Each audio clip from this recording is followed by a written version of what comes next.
This podcast is part of the Everyday Heroes Podcast Network, the network for first responders and those who support them. Hello, my friend. Welcome to the Hero Academy podcast. I created this podcast for you if you are a first responder, police officer, fireman, nurse, military personnel. This podcast is for you. Let's get your stories out. They need to be heard by everyone, especially the good ones. Let's share those stories and create some positivity out there in the world. Enjoy this episode.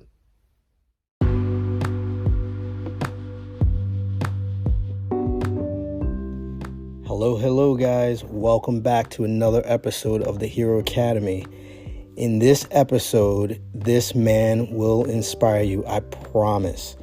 If you think that the only thing that you can do is your current career, whether that's a nurse, fireman, police officer, EMS, paramedic, full-time military, you will not think that after this episode.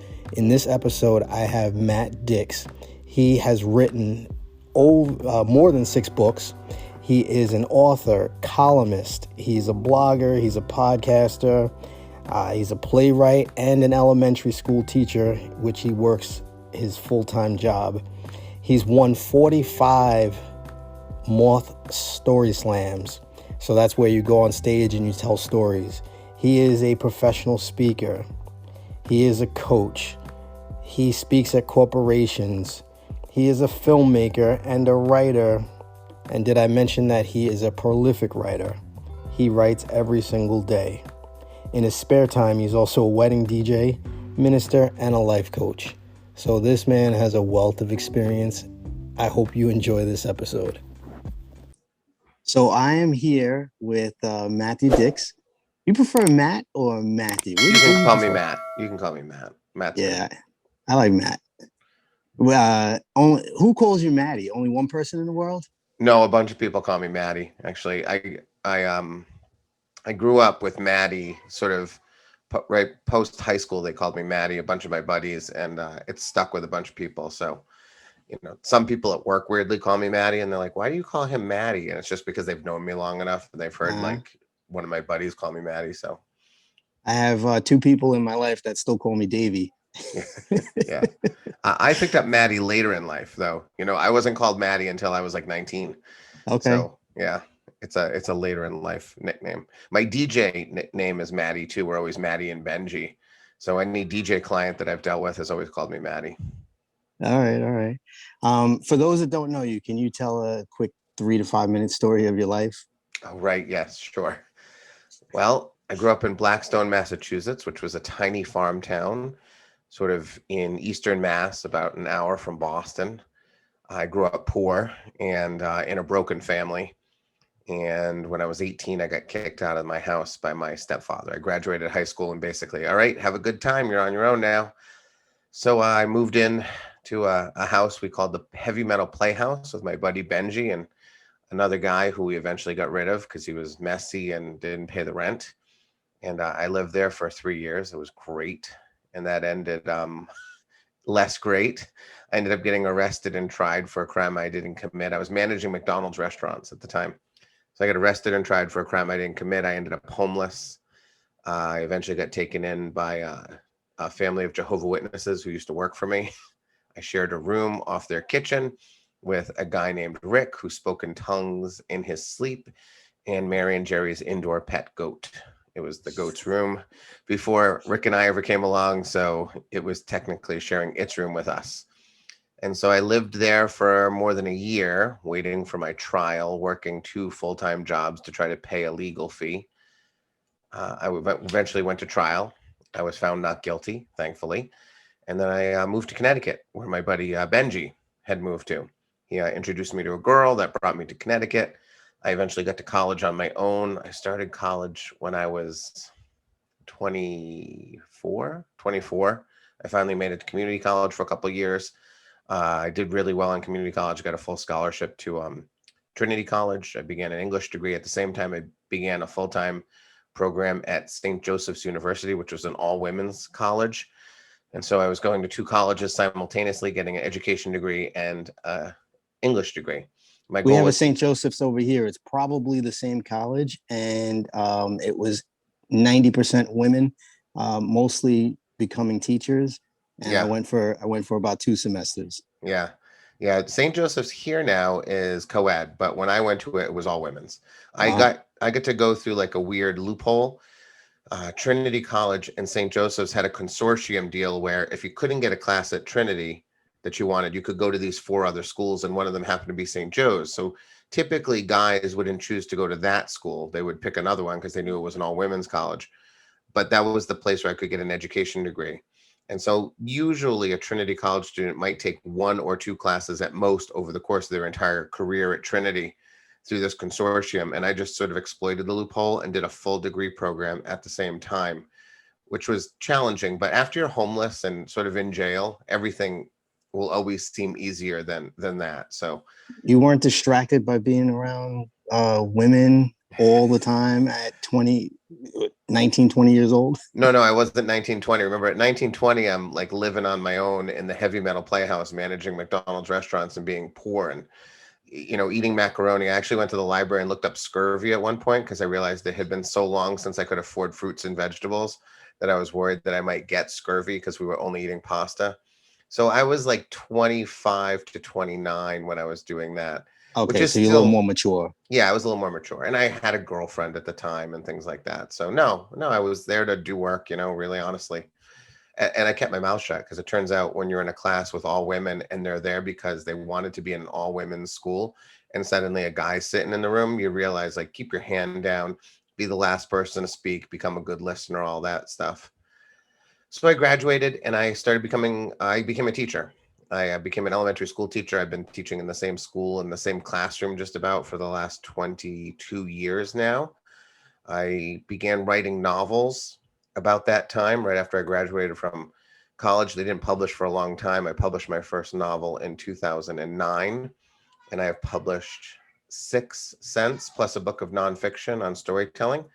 I launched a DJ company with that guy Benji from the Heavy Metal Playhouse. So we've been doing that for about 20 years. We do weddings. We're sort of winding it down now a little bit. And back in 2011, on a dare, I went to New York and told a story at the Moth, the big granddaddy of all storytelling shows in the world. And I fell in love with storytelling. I won my first slam. I like winning. I like scores. I like judges. I like to know where I stand. And so I started telling stories in New York and then later in Boston and then around the world.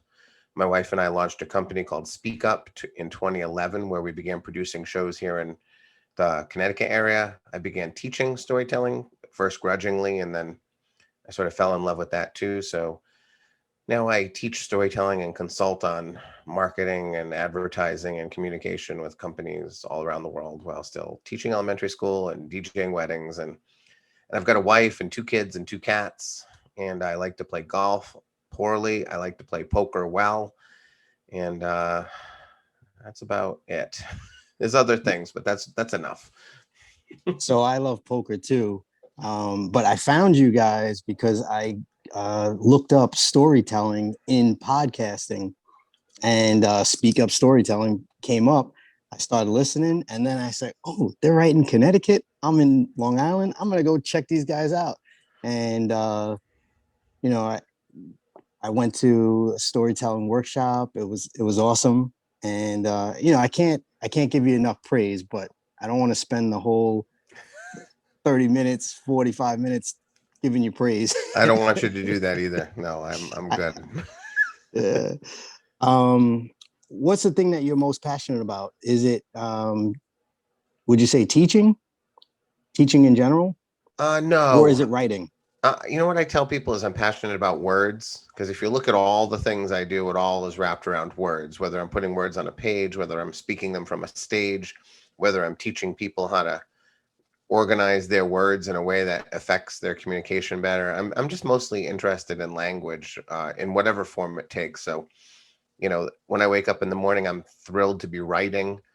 And when I'm able to take a stage, when we're past this pandemic, I'm thrilled to be on a stage. And when I'm able to help, I don't know, someone at a tech company market their product better by delivering a better presentation, that oddly is just as exciting for me. So it's words in every form that I love the most. Crafting words and Yeah.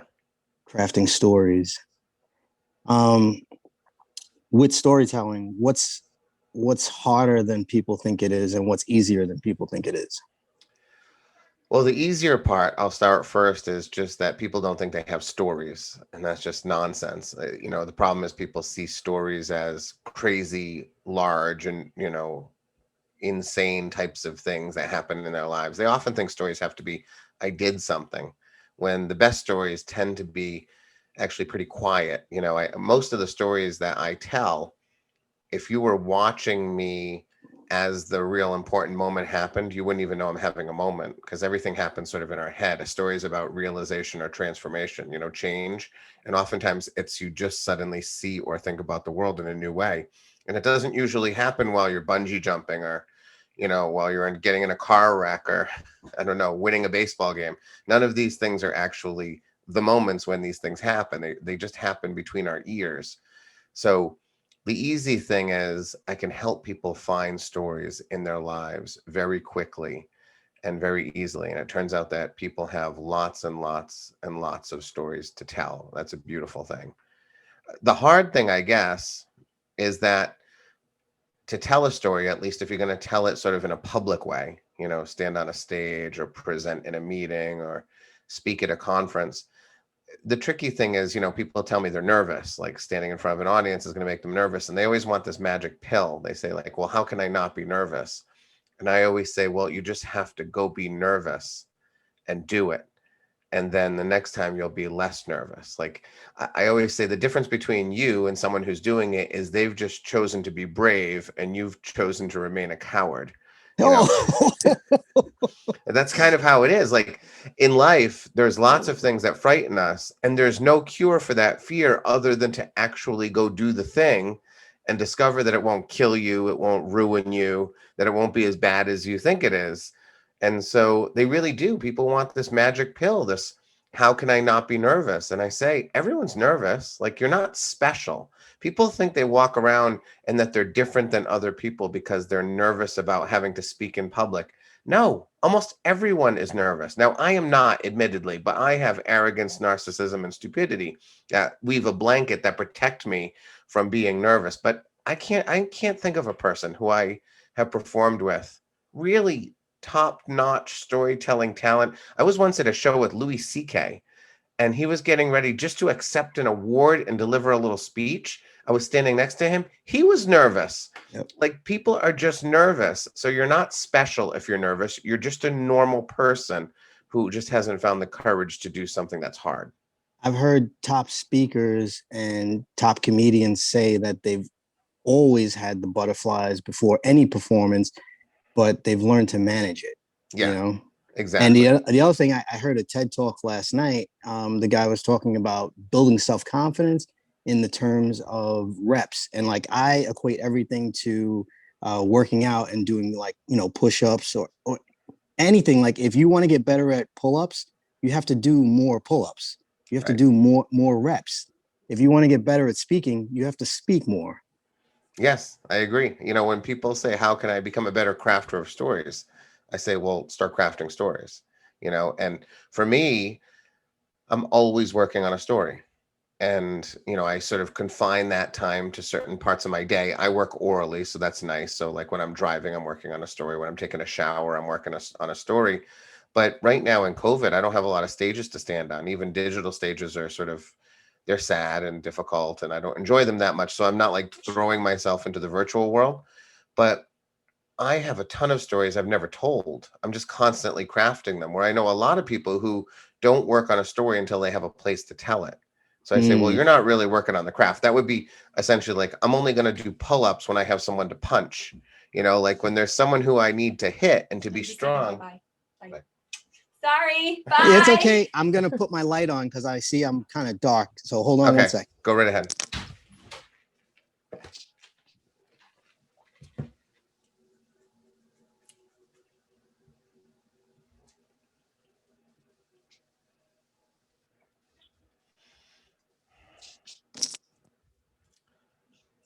A little bit better. Okay. You look great. Thank you. I got the sun coming through the light right here. Yeah. If I don't wear the hat, then I get the shiny right on the head there. Yeah, no, you look fine. Thank No, you, like I sir. was saying, if you're doing pull-ups, only when you need to fight, only when you need to lift a couch, that doesn't make any sense. You're doing pull-ups so that you're ready for the moment you got to lift the couch or punch the guy in the face. Same thing with storytelling. You're just crafting stories for the moment when you have to tell a story, whether it's on the stage or I'm going to play golf with my buddies and something happens at the McDonald's while I'm buying my Egg McMuffin and I want to tell them about it when I get to the golf course. If I'm crafting stories all the time, that story is just going to come out better, even if it just happened 5 minutes ago. So that's why we do it. You have a very unique way of telling people how to save their stories. I don't want to steal your thunder. It's called Homework for Life. Oh, yeah. Can you just tell my audience about that? Sure. So, it was born from the idea that I needed to find more stories so I could tell more stories. There's a lot of storytellers in the world who have like 12 chestnuts. They roll out the same 12 stories every time. And I didn't want to be one of those people. Every time I took the stage, I wanted a brand new story. So I gave myself this homework assignment years ago. At the end of every day, and now truthfully in the midst of the day, I'm constantly asking myself, what is the most story-worthy moment in my day?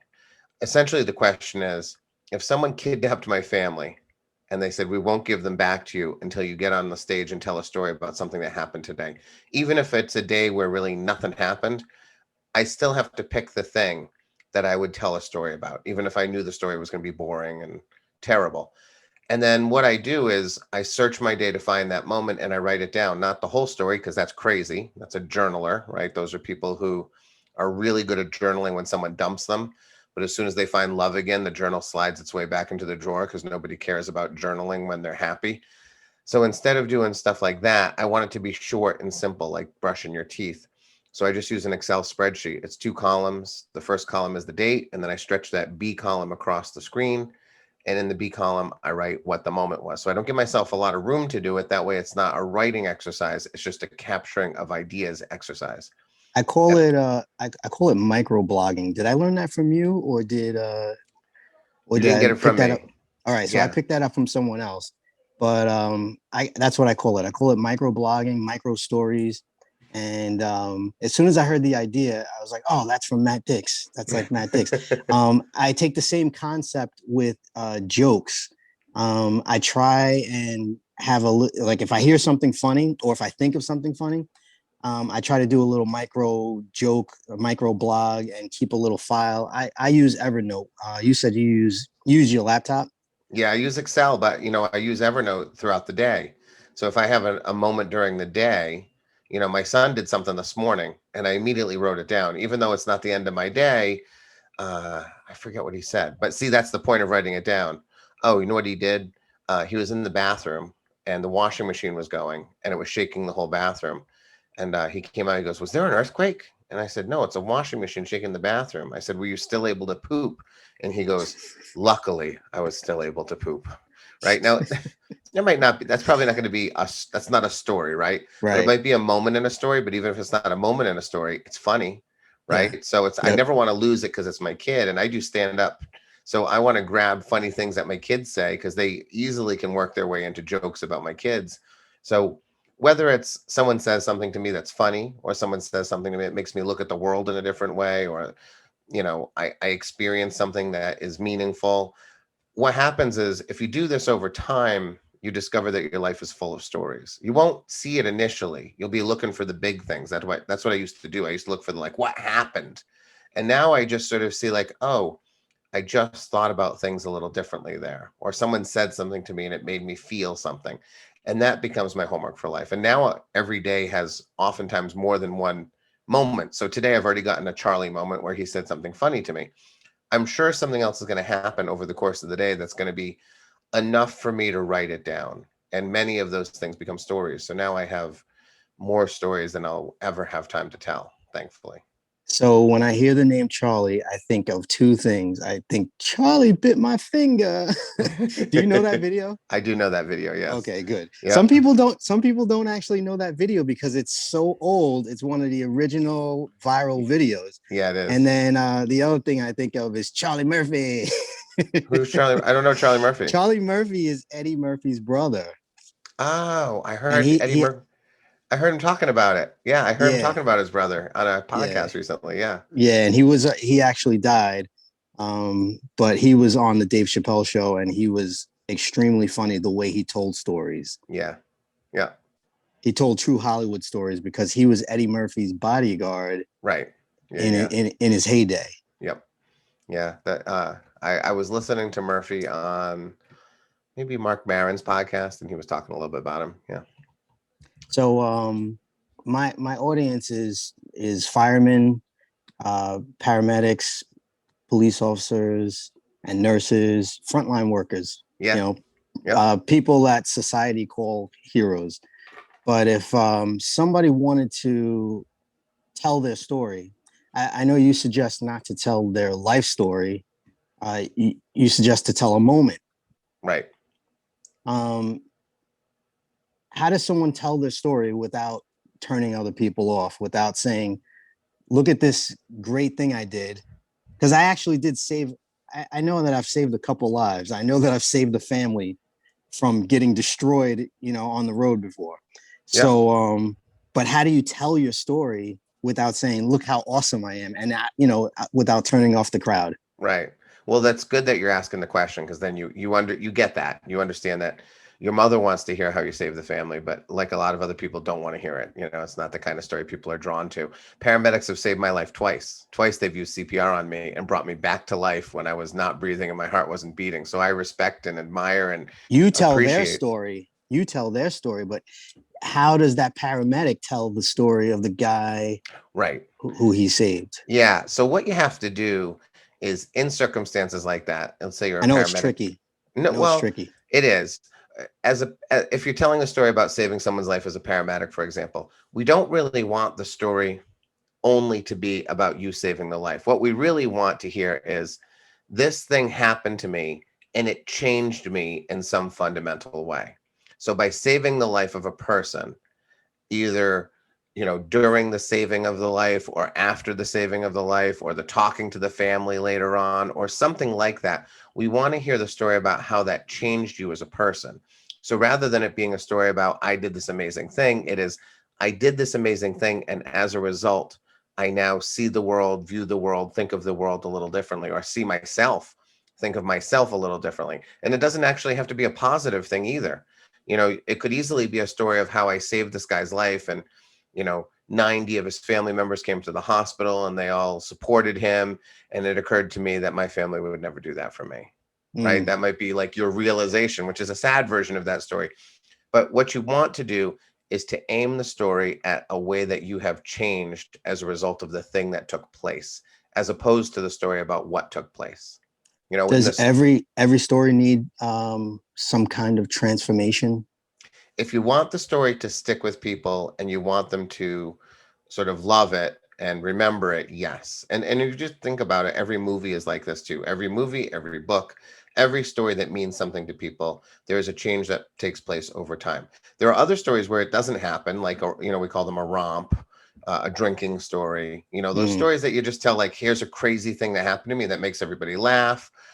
And they're fine, but they're not the stories that people remember 10 years ago. They're not the stories that caused people to reflect back on their own life. I'm always told secrets by everyone. Like, I step off the stage after telling a story of vulnerability that demonstrates change in my life, and a stranger I've never met before comes up and tells me the craziest secret about themselves. That doesn't happen if you're telling a story just about a crazy thing that happened in your life, or a hilarious thing that happened in your life.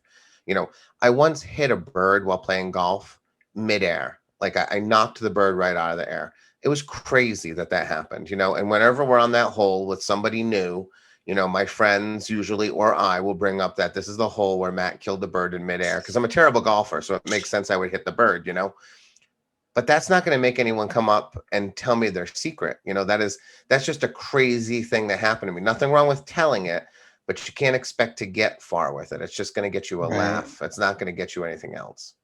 Okay. All right.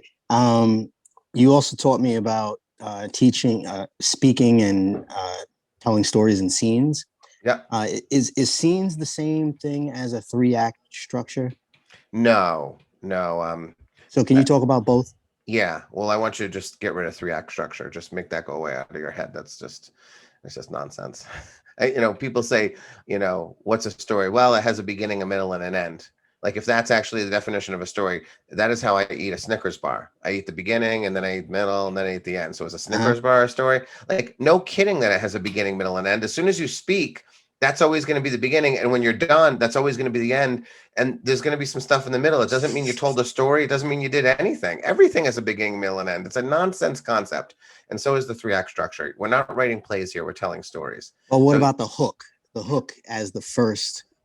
Well, you want your beginning to be engaging. You want your beginning to grab the audience's attention, but that doesn't mean you need a 3 act structure, right? When I say we tell stories in scenes, what it means is I believe that fundamentally the best storytellers create movies in the minds of their audience. They activate that third eye, right? And almost sort of close the other two.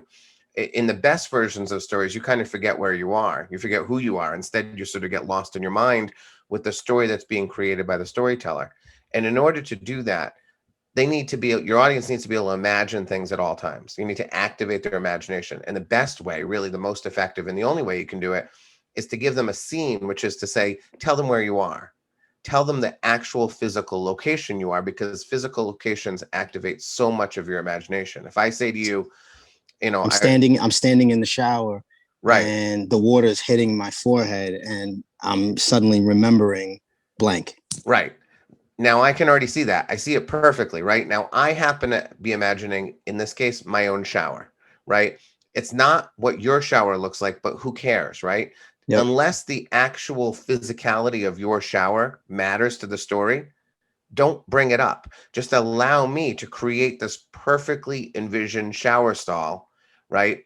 That I stand in every single day with all the details. So when people say to me, like, your stories are so vivid, how do you make them so clear in my mind? I say, I don't use any adjectives, or I try to use as few as possible. I just use a good hard noun, like shower.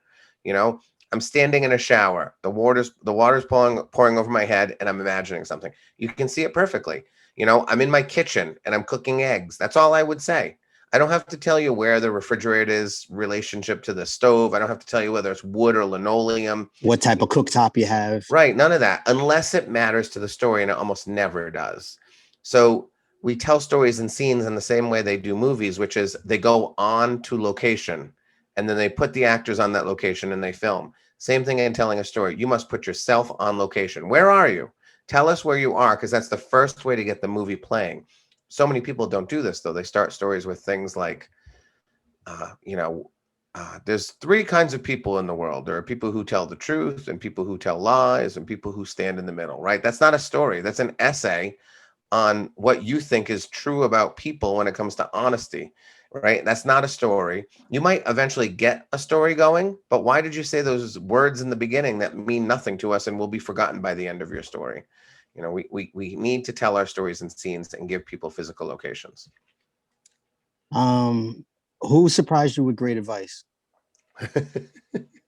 That is a tricky question for me, I have to say. I grew up sort of without much parenting. And, even after high school, I grew up with a lot of isolation. I grew up on my own. This is going to sound crazy. Here's the best advice I ever got. I was trying to decide when I was in college if I should become the Honor Society's president. I was already the treasurer of the student council, and I was already managing a McDonald's restaurant full time, and I was already writing columns for the school newspaper. And my professor, Pat Sullivan, came to me and said, I'd like you to be the president of the Honor Society. And I thought, man, I am doing so much already. Do I really need this on my plate? And so I said to myself, I wish I had a parent who I could ask advice, ask for advice. So I told Pat, give me a day and I'll think about it. And I went home and I was really sad that I didn't have a parent to get advice from. And so I said to myself, if I had a parent, what would that parent say to me? And honestly, right away, the voice of someone, not really my father, because I don't know him that well, but a voice came to me and said, great people always make time, right? People who don't accomplish things always complain about not being able to find time, and great people make time. and I decided I'm going to make time for this. I'll go make time and become the president of the Honor Society. So I went back the next day and I told Pat, I said, I asked my father what I should do. And Pat, and he told me I should make time to do things rather than waiting to find time. And Pat actually said, that's great. That's great advice. And like 6 months later, when Pat was giving a talk and congratulating me on an accomplishment in a little speech, he said, one of the most interesting and important thing Matt chose to do recently was ask his father for advice. And I think that was a great decision on his part. And I was sitting there thinking, I didn't ask my father for advice. I asked myself for advice, and that was the advice I got. But because I was sort of so ashamed that I had no one to turn to for advice, I turned to myself. So I often tell people the best advice I got, which is really good advice. I think that if you want to actually live an interesting life, you have to make time. You can't wait to find time. But it was advice that sort of came to me from the ether while wishing I had a parent to give me advice. That's a story. I believe in the ether strongly. I believe that's a story. I've never told that's that a story. great. That's a great story, and I am so grateful. I'm so grateful for it. I mean, I'd rather have a parent who could give me that advice, but if you can't get it, put it out into the universe and see what comes back, I guess. Wow. Yeah. I'm going to tell that story someday. I can't wait to hear it. I don't think I've ever sat and gotten an answer like that. That I can think of off the top of my head. Maybe if I had been doing homework for life and writing them down. I wasn't doing homework for life back then, though. I was just a college student. Maybe, I think sometimes when we are stuck and alone, we just find the answers we need because there's no other option. Getting quiet too, and contemplating. Contemplative. Right. Tom Hanks gets off that island in Castaway. Right. It takes him a long time, but he finally figures it out. Like eventually it comes to him. I think that's sort of, hopefully it doesn't take us 4 years on a desert island to figure out how to get home. But I think that's what happens is when we're alone, we just have to rely on the wisdom that sort of exists in the world and in ourselves. And I think that's what I did that day. Matt, let me ask you this. If you had your own Netflix special, what would it be? That's a good question. I was working on one with a buddy for a little bit. What I think I would like to do, this is what my buddy and I were going to do, is I want to model the idea that it's okay not to know stuff and that it's okay to get stuff wrong. So what we were going to do, me and my buddy, were there's going to be a big wheel full of topics that we know nothing about. We'd spin the wheel every week. Whatever the wheel lands on, that's what we're going to try to learn about. And so I don't know if it said, oh, you know what? My son was talking about wormholes this morning, and I don't really understand wormholes. That would be one of the topics, right? So I would have to go out and figure out everything I can learn about wormholes by doing a bunch of funny things and trying experiments and reading and doing. That's what it would be filmed. And eventually I would come to the point where I am like, now I know about wormholes. And then they would bring in a wormhole expert to tell me if I was right or wrong. I like the idea of showing people that you can know nothing. You can go find out stuff about it, and then you can find out that you're wrong. Because I think what happens in the world is people don't know anything, and then they listen to Ted Cruz, and then they think they know everything, and then they refuse to hear that they're wrong. And so I want to model the idea of not knowing, thinking you're knowing, and discovering you know nothing. That's what I want people to see as being okay to admit to. I'm always impressed when someone tells me they don't know something. Something that happened to my wife once, and I just love it so much. She was speaking to Dan Kennedy, who used to be the host of the Moths podcast. He's an author. He's a great storyteller. I know him through the Moth. And one night we were in the green room together, and he was talking to my wife, and he said a word, and Alicia said, I don't know what that word means. And Dan said, God, I don't know the last time I was in the presence of someone confident enough to say, I don't know the meaning of that word. Could you tell me? He said, I can't imagine being so comfortable with myself that I could tell another human being that I didn't understand the word that they just spoke. And I thought, that's right. The fact that Alicia stopped him mid-sentence and said, what does that mean? That's more impressive than knowing what it means. I love it when someone says, I don't actually know what you're talking about. Can you explain it to me? I'm so impressed when people admit to their ignorance, because you can't know everything. No one can. Even the smartest person in the world, right? The person that thinks they're the smartest person in the world. If you were able to give your 18-year-old self 3 pieces of advice, what would they be? Three pieces of advice. Well, the first one would be to get started sooner. I do think that advice about making time, I don't think I took it early enough. I lived in fear when I was 18 because I was always on the edge of hunger and homelessness. And I thought that would be devastating. And I mean, it is. I was hungry and homeless and it was not great. But I knew I had like stuff inside me. I knew I was capable of things that I just wasn't doing because of that fear. So I would tell myself, like, the fear's fine, food and shelter are important, but go do some stuff. Like, don't wait. Don't delay. So I would tell myself to get off my butt as quickly as possible. That would be one thing. I think I would tell myself that, like, when you're 18 to 24, for me, when I wasn't even in college and I was still poor, like, go drive around a lot more than you did. We drove to like Florida a lot from Massachusetts, and my buddy and I drove to Ohio to the Football Hall of Fame. But I'm thinking now, like, why wasn't I just driving all over the country back then? Why didn't I go see like everything? That I felt like I should have taken advantage of that a little more than I could have at that time. I didn't sort of venture out into the world like I should have. How would And you have made money if you were on the road all that time? right. Because you need to fill the gas tank too. You do. I just feel like I felt like all of that was harder than it probably was.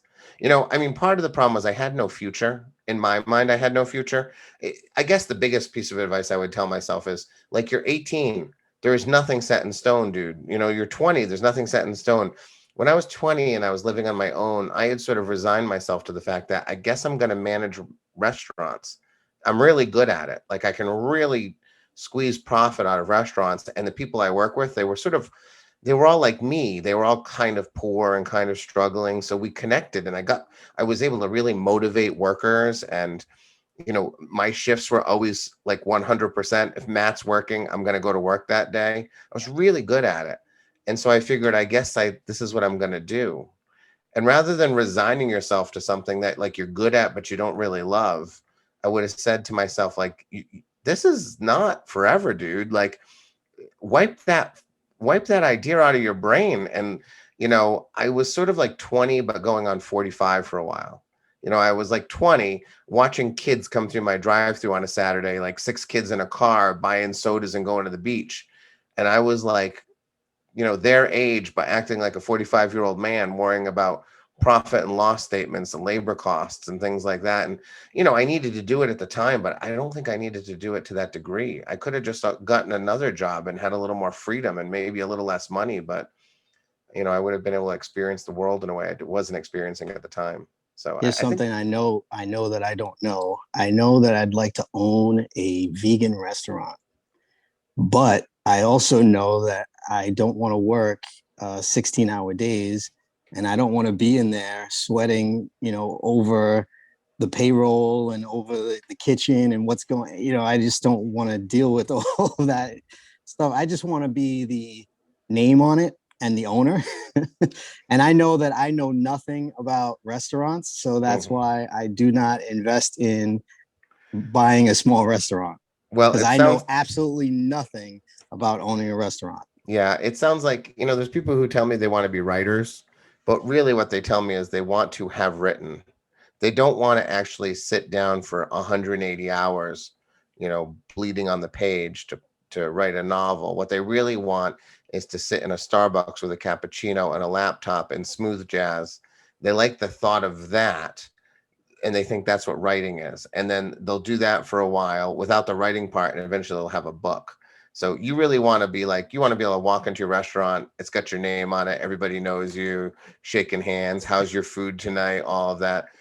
But all the blood that needs to be poured in order to get that done is not. Yeah, I know that I don't want to sweat that blood. Yeah, so don't do that. So don't do Yeah, that. that's why I will not invest in a restaurant. But it would be nice to have a restaurant. Let's say that's my restaurant. Have you ever considered buying a restaurant or owning a No, restaurant? No.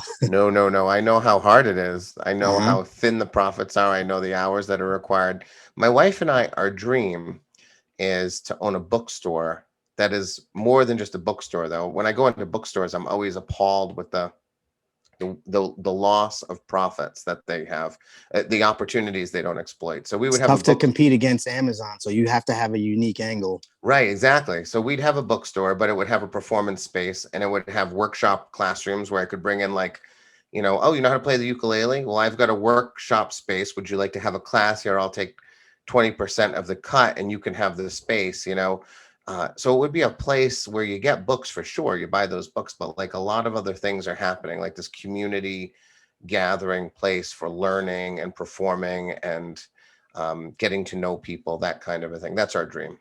That sounds pretty cool. Yeah. I'd show up. Where do you hold your workshops now? Pre-COVID. Pre-COVID, I have partnerships with places like the Connecticut Historical Society. So I go in and they take a portion of my proceeds, and in return for my using their space. It's often places that want me to come in. So like the Historical Society, I think that's where we met. I think you came to the It Historical is. Yep. Society. They want that because they want to be in the business of telling stories. They want to be in the business of bringing new faces into their building, so that you poke around during lunch a little bit, you discover that this is a place you might want to spend a little more time in. So I find places that want to be in the business of storytelling and in the business of bringing the kinds of people who are interested in that work into their space. So there's plenty of places that I can go to, and I just find the partners who are the easiest to work with. Yeah, that's a pretty cool spot. And that's kind of what I envisioned about you and Alicia's spot, like a space similar to that, Yeah. It almost felt like a library / museum. Yeah, / it sort of is. Yeah. Yeah. Yeah. It's a good school. place. Yeah. And you didn't see the other side of that building, which is where we perform. Actually, they have a huge room with tavern signs, ancient tavern signs all over the walls. And that's always good too when we can when we do that kind of partnership too, to have performance spaces. When performances come back, I'd love to come to one. So definitely let me know. I will. I'd love to have you. I can't wait. How are you growing? Because I know you like what's your system of personal growth? I find the thing that I'm frightened of, and that's the thing I do next. So that's why I'm doing stand-up now, where I was before COVID. I never wanted to do stand-up. I thought it sounded terrible, and it sounded really scary. So I said, I guess that's the next thing that I have to do. So I'm always trying to push myself into an area that sounds hard or frightening. I'm learning the piano right now. I've always sort of I've wanted to play the piano, but not wanted to learn to play the piano. I've been like, you and your vegan restaurant. Yep. So it's hard. I've played many musical instruments over my life. I have a good foundation in music. I can read music, all of that. But the piano, I've watched people play and just thought all the time, like, God, I wish I could do that. But that looks like hundreds of hours of work to get to that point. And now I've decided that sounded really hard. So I guess that's what I have to do next. So I'm always looking for the hard, the scary thing. And then anytime someone says, hey, do you wanna? I desperately try to say yes. It's very rare that someone has said, hey, do you want it? And I don't at least give it a chance. And most of the time, actually almost every time that I say yes, I end up happy that I said yes. And I can count on, honestly, I think the only thing I ever outright said no to was there's a naked storytelling show in Boston where storytellers are naked. And they've asked me more than once, will you tell a story naked? And I don't know if it's true or not, but I say it's because of your looks. Because it's not because you're such a great storyteller. It's because of your looks. Right. I wish. I tell them I can't because I'm an elementary school teacher. And I just don't think an elementary school teacher should be sort of naked in public telling a story. No. But I think it might also be, I just don't think I can do it. I just don't. That's probably gonna backfire in some way. Yeah. But once I'm not an elementary school teacher, then I would be able to do it. I still don't think I'd do it.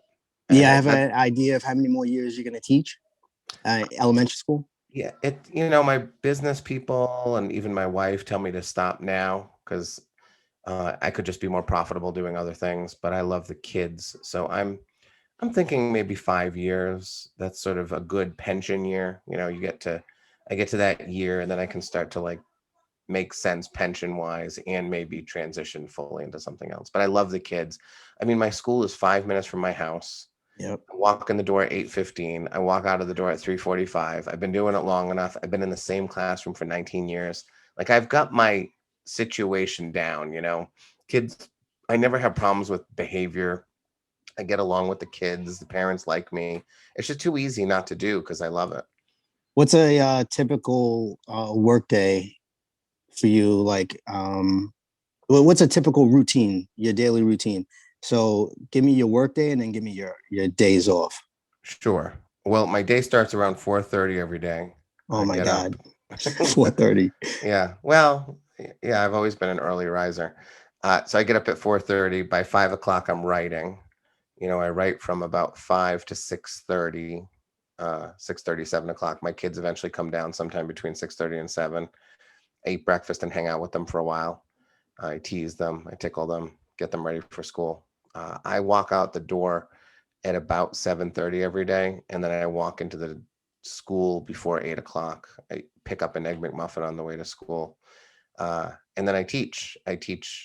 All day. If I don't have anything to correct or plan during lunch, I'm writing during lunch. I sit down and write. I do a lot of fun things with my kids. By 3:20, they're out the door. By 3:45 on most days, I'm out the door. Before COVID, I'd be at the gym. Now I come home and fight with Nordic Track because my exercise bike is not working. So I might go for a cold bike ride. Lately, Okay. I've been doing nothing except extra push-ups and sit-ups, and I put on 11 pounds. It's killing me. But typically after school, I'd go work out somehow, exercise for a little bit. Come home. We have a childcare person at the house with the kids. She picks them up every day, brings them home, helps them with homework. So I take over for her. My wife or I make dinner. Lately, I make more dinners than she does because I've learned to cook in the pandemic, which is amazing. So I cook dinner. We all eat. Lately, we've watched an episode of The Simpsons because my son has fallen in love with The Simpsons. So we're watching all 642 episodes in order. So we'll sit down as a family, watch an episode of The Simpsons. Kids get in their pajamas. I read Harry Potter to them. We're in book 3 right now. Send them to bed. What time are they going to bed at? About 8 o'clock. Yeah. Okay. And then what time are you, what are you doing after they go to bed? It varies. My wife and I watch, we probably watch like 3 hours of TV a week. I would say 3 nights a week we sit down, maybe 4. We sit down and we watch an hour of TV. Well, we always watch one show at a time. We're watching an hour of it at a time until we finish that show. Then we move on to the next show. So, 3 or 4 nights a week, we'll sit down for an hour and watch TV. But before that, we're always sort of working. She might be playing the ukulele. I might be working on a book. I might be, working with clients. I work with a lot of clients from 8 to 9 in the evenings. So from 8 to 9, I'm popping in on Zoom meetings with clients and things like that. But sometime around 9:30 to 10 o'clock, we look at each other and I say, you want to watch something? And if she's up for it, we go and we sit and we watch something till 10 and I'm in bed by 11. So you're only sleeping 5.5 hours? Yeah, 5.5 hours, but I do it well. People don't take their sleep serious. No, you don't trust me. Let's do a little sleep inventory, okay? Do you watch television while you're in bed?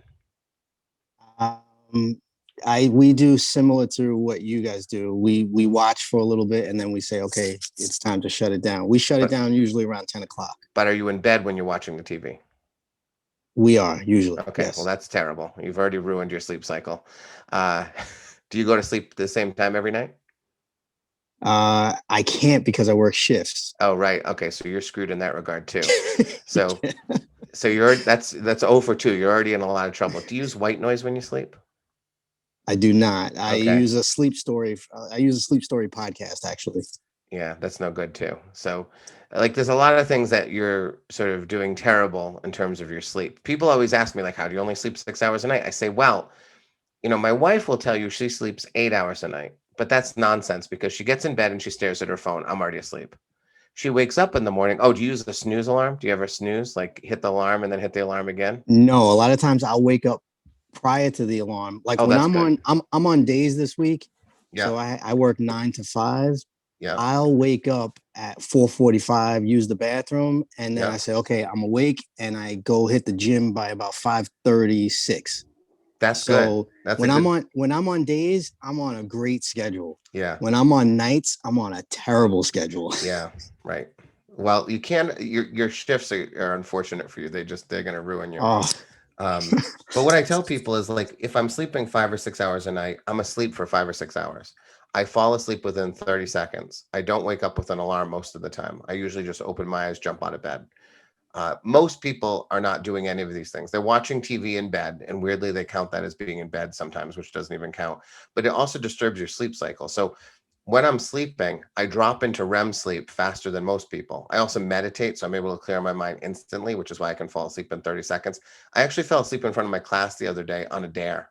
The school psychologist was in the room and I was talking about meditating, and she doesn't. And I said, it's really powerful. I said, actually, I could lay down on this hard floor and be asleep in 30 seconds. And she's like, no, you couldn't. I laid down in front of 19 kids, and 30 seconds later, I was legit asleep.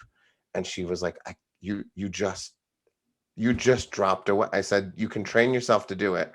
when do So you that find time to meditate? I meditate every morning. When I said I get up at 4:30, but I start writing around 5, get up at Uh-huh. 4:30. My clothes are already laid out. I showered the night before. So I get up, put my clothes on, feed the cats. While the cats are eating, I sit on my couch and I meditate. And I meditate until the cats bother me, which is they finish eating and eventually they find me on the couch. They jump on me and they ruin it. But All that's right. okay. Over the years, I've trained myself to meditate so I can just leave. I just mentally leave meetings. I'm out like that. But because of it, my 6 hours of sleep or my 5 hours of sleep, whatever it ends up being, it's tight. It is like solid, excellent sleep. I'm in REM quickly. I don't wake up in the middle of the night because the white noise machine is a trigger to my brain to stay asleep, and it allows all the sounds that might wake you up in the middle of the night to go away.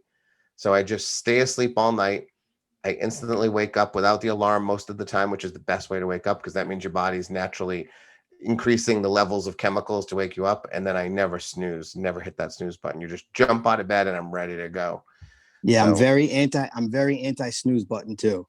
it's really bad for you. It's really, people are groggy during the day oftentimes because they hit the snooze button because they launch their body into a second sleep cycle and then they interrupt it and they feel groggy for the rest of the day. It's all science. This is not stuff I discovered or invented. I just decided if I'm going to have to sleep, I want to do as little of it as possible and I want to do it as well as possible. And so I researched sleep and figured out all the ways to do it. So I don't Um, watch TV in bed. I don't look at my phone in bed. All of those things we should not do. I don't do. so when do you shut the phone down? Before I get into bed. Yeah. Before But you I get mean, I'm into not bed? really looking at it. Like, if my buddy texts me while I'm watching TV at 10:30 at night, I'll look at the text, but I'm not a person who's on the phone scrolling either. I don't scroll through social media. I don't doom scroll. I'm on Twitter and I'm on Facebook. People think I'm on Facebook. Really, I go on Facebook, I post my stuff, and then I go away. You know, so That's like I'm smart. not seeing anyone else's stuff. They're just seeing my Yeah, stuff. I go on yeah. Twitter and I've carefully cultivated the people I follow and I get my news there. So I'm not So like, you just said something really important there that I want everybody to catch. You're a creator, not a consumer. You well, create, you put it out there, and then you shut it down. yes. Now, I certainly consume things like I'll watch a good TV show, I watch Yeah. a movie, I read a book. But yeah, with social media, it is a carefully curated, I engage as little as possible. Nobody needs it kind of situation. Now, I value Twitter enormously because it is a great news source if you carefully cultivate who you're following. So, I'm getting my COVID news from Scott Gottlieb. So I know, like, trusted source. I like the guy a lot. He's good. So like, LinkedIn also, you can make some incredible connections too. yeah, I don't. I LinkedIn, same place where I drop my stuff and walk away. So I just don't need to be in it. I don't need to Yeah, see other people's lives in Facebook. It's just not necessary for me. yeah, yeah. So I I avoid it. actually hate scrolling through Facebook.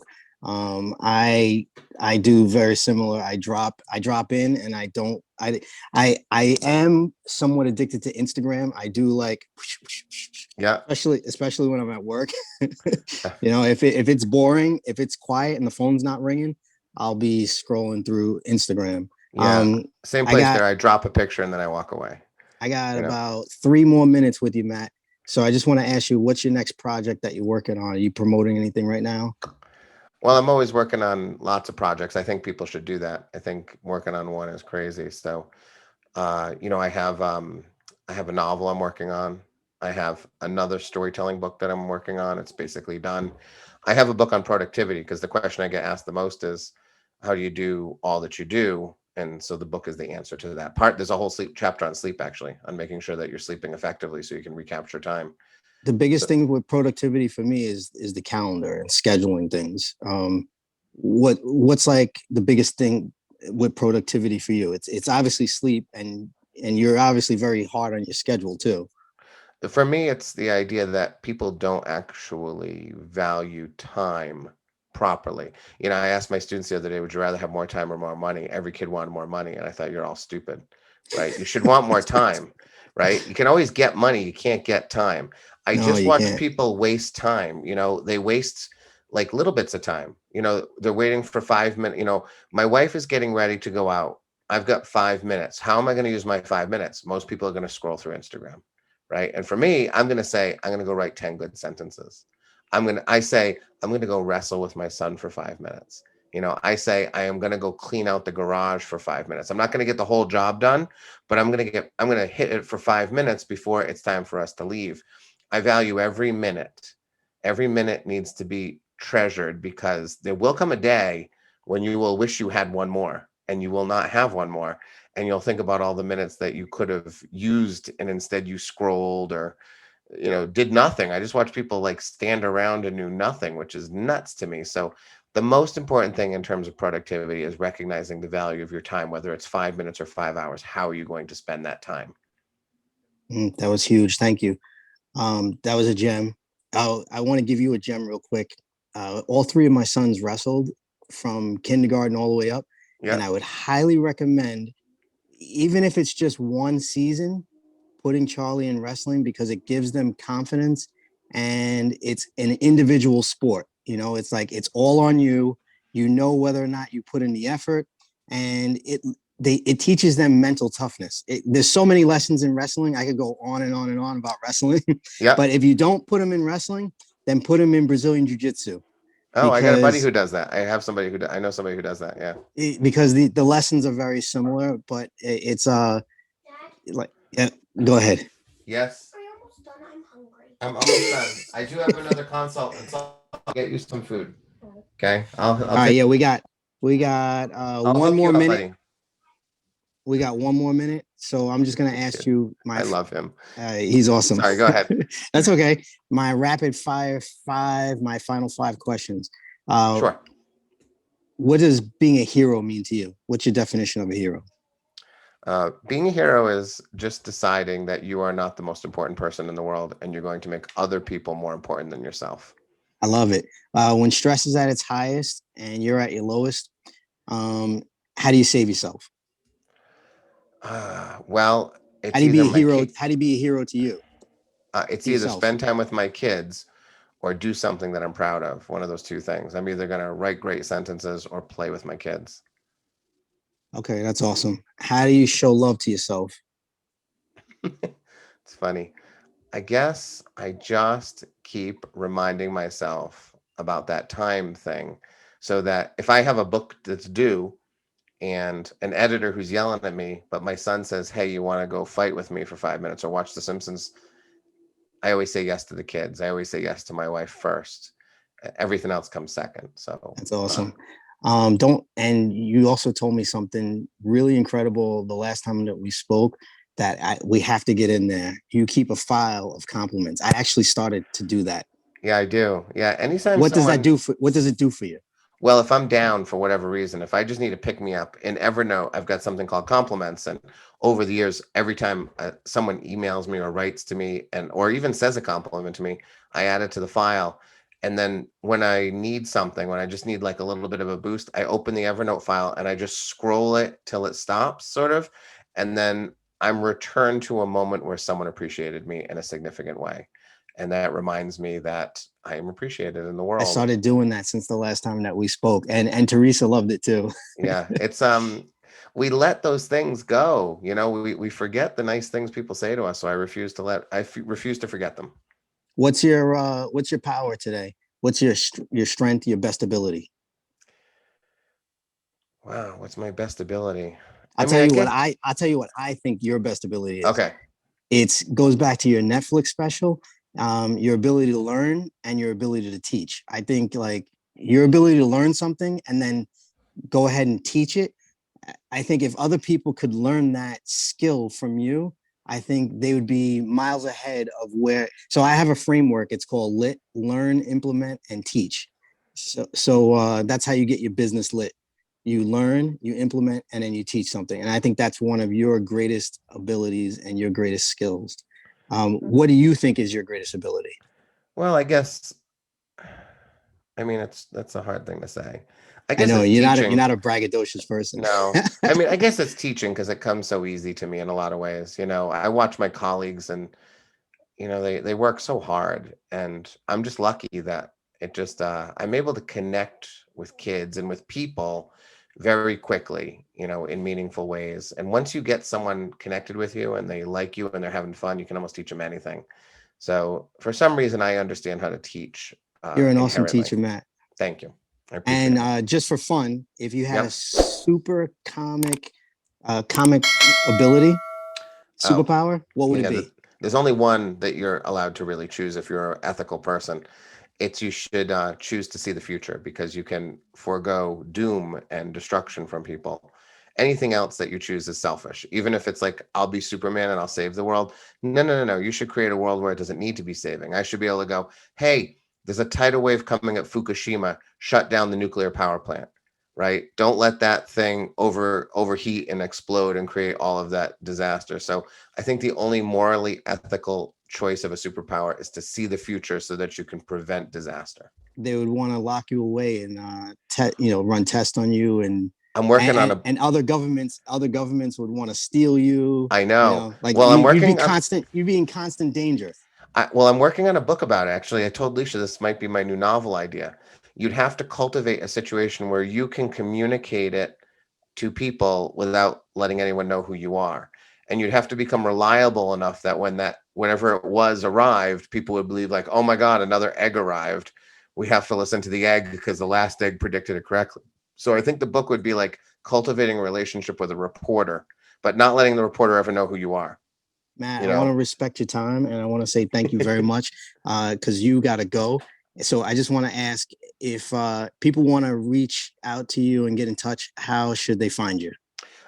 They can go to MatthewDix.com or they can hear our podcast, Speak Up Storytelling, wherever you get podcasts. But if you go to MatthewDix.com, you can find everything right there. Thank you very much, brother. I'll talk to you soon. Thanks, man. Talk to you later. See you later.